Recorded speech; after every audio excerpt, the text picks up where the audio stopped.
जय हिंद। एक ऐसा दिन जो भारत के इतिहास में सोने के अक्षरों में लिखा गया। यही वो दिन था जब भारत ने पाकिस्तान के खिलाफ 1971 के युद्ध में ऐतिहासिक विजय हासिल की थी और इस विजय ने जन्म दिया बांग्लादेश नाम के एक राष्ट्र को।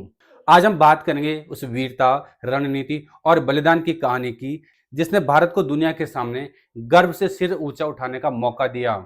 और देखेंगे कि आज 54 साल बाद कैसे पूरा देश विजय दिवस पर शहीदों के नाम पर नमन कर रहा है। विजय दिवस सिर्फ एक तारीख नहीं बल्कि भारत के वीरों की कहानी है। 16 दिसंबर 1971 को भारतीय सेना ने पाकिस्तान के पूर्वी हिस्से, जिसे आज बांग्लादेश कहते हैं, उस समय पाकिस्तान की सेना को घुटनों पर ला दिया था। करीब 93,000 पाकिस्तानी सैनिकों ने आत्मसमर्पण किया, जो आज के इतिहास की सबसे बड़ी सरेंडर है। उसी क्षण भारत ने साबित किया कि हमारे सिपाही सिर्फ सीमाओं की रक्षा नहीं करते बल्कि अन्याय और अत्याचार के खिलाफ मानवता की लड़ाई भी लड़ते हैं। 1971 का युद्ध अचानक नहीं हुआ। जब भारत का विभाजन हुआ तब एक देश बना जिसका नाम था पाकिस्तान, जिसका एक हिस्सा पश्चिम में था और दूसरा 1600 किलोमीटर दूर पूरब में। दोनों हिस्सों के बीच एक नाम था पाकिस्तान, लेकिन सत्ता पूरी तरह पश्चिम पाकिस्तान के हाथों में थी। उन्होंने पूरी पाकिस्तान के लोगों पर भाषा, संस्कृति और राजनीति के नाम पे अत्याचार किए। हजारों लोग मारे गए, लाखों महिलाएं शोषण का शिकार बनी और करीब 1 करोड़ लोग भारत में शरण लेने के लिए मजबूर हुए।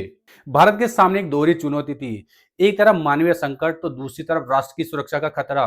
प्रधानमंत्री इंदिरा गांधी ने अंतर्राष्ट्रीय मंचों पर बार बार चेतावनी दी, लेकिन जब दुनिया ने आंखें मूंद ली तब भारत ने 3 दिसंबर 1971 को ऑपरेशन विजय शुरू किया और फिर शुरू हुआ निर्णायक लड़ाई। भारतीय सेना ने तीनों मोर्चों पे युद्ध छेड़ दिया, जल, थल और वायु से।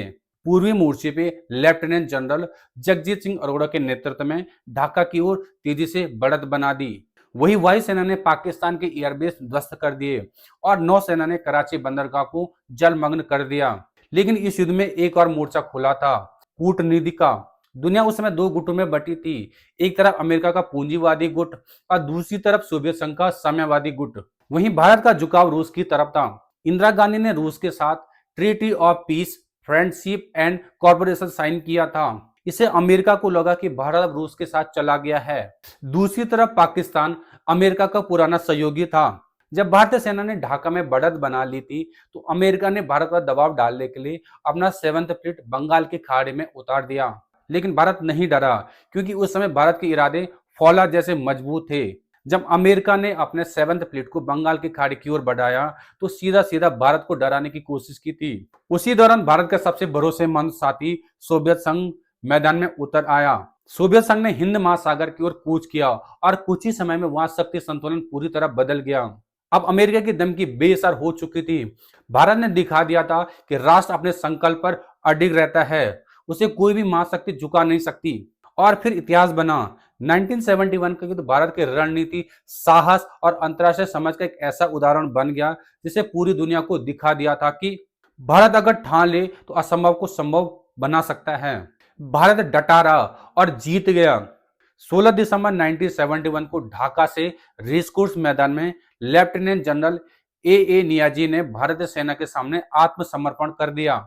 उस दोपहर ढाका के आसमान में लहराया एक नया झंडा, बांग्लादेश का राष्ट्रीय ध्वज। भारत ने न सिर्फ एक देश को आजाद किया बल्कि पूरी दुनिया को दिखा दिया कि शक्ति और करुणा साथ साथ चल सकते हैं। बांग्लादेश आज भी हर वर्ष 16 दिसंबर को भारत के साथ विजय दिवस मनाता है और इस दोस्ती को कहते हैं रक्त संबंध। आज दिल्ली में अमर जवान ज्योति पर प्रधानमंत्री, रक्षा मंत्री और तीनों सेनाओं के प्रमुख ने शहीदों को श्रद्धांजलि दी। देश भर में विजय दिवस परेड, वीरता और शौर्य प्रदर्शन आयोजित किए जा रहे हैं। स्कूलों में बच्चे सैनिकों की गाथाएं पढ़ रहे हैं और सोशल मीडिया पे हैशटैग विजय दिवस ट्रेंड कर रहा है। तो दोस्तों, जब भी 16 दिसंबर की तारीख आती है, हम सिर्फ एक जीत नहीं मनाते बल्कि उन लाखों वीरों को याद करते हैं जिन्होंने भारत को महान बनाया। वो सिपाही जिन्होंने कहा कि देश पहले और बाकी सब बाद में। विजय दिवस की यही भावना हमें याद दिलाती है कि भारत सिर्फ सीमाओं से नहीं बल्कि अपने वीरों की रगों में बसा है। जय हिंद।